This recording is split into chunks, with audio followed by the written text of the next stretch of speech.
আপনি যদি কাউকে মেরে ফেলেন শুধু তাকেই মারলেন, আর যদি কোনো খাদ্যদ্রব্য বা প্রসাধনীতে ভেজাল মিশান তাহলে আপনি নীরবে একটা জাতিকে নিঃশেষ করে দিলেন।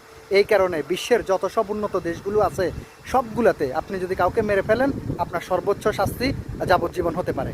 আর যদি আপনি কোনো খাদ্যদ্রব্য বা প্রসাধনীতে ভেজাল মিশান তাহলে আপনাকে মানে কঠোর হাতে দমন করা হয়, মৃত্যুদণ্ডও হতে পারে। যাই হোক, এগুলো হচ্ছে উন্নত দেশের কথা, কিন্তু আঙ্গ দেশে কিতা? হ্যাঁ, আঙ্গ দেশে তো মানুষের মধ্যেই ভেজাল আর সামান কিতা।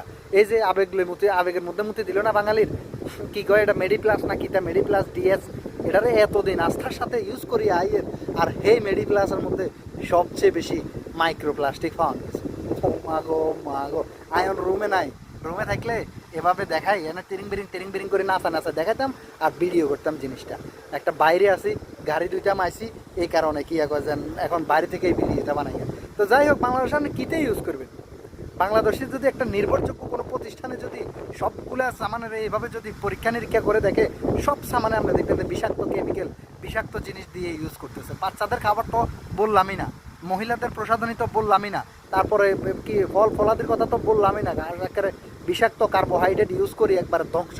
তো এই কারণে বাংলাদেশের মানুষ এখন বড়াই 40-45 হয়তো 49 যেতেই মরে, আচমকা হার্ট অ্যাটাকে মরে যেতেছে, নাহলে ক্যান্সারের মতো বড় দুরারোগ্য রোগে আক্রান্ত হয়ে পড়তেছে।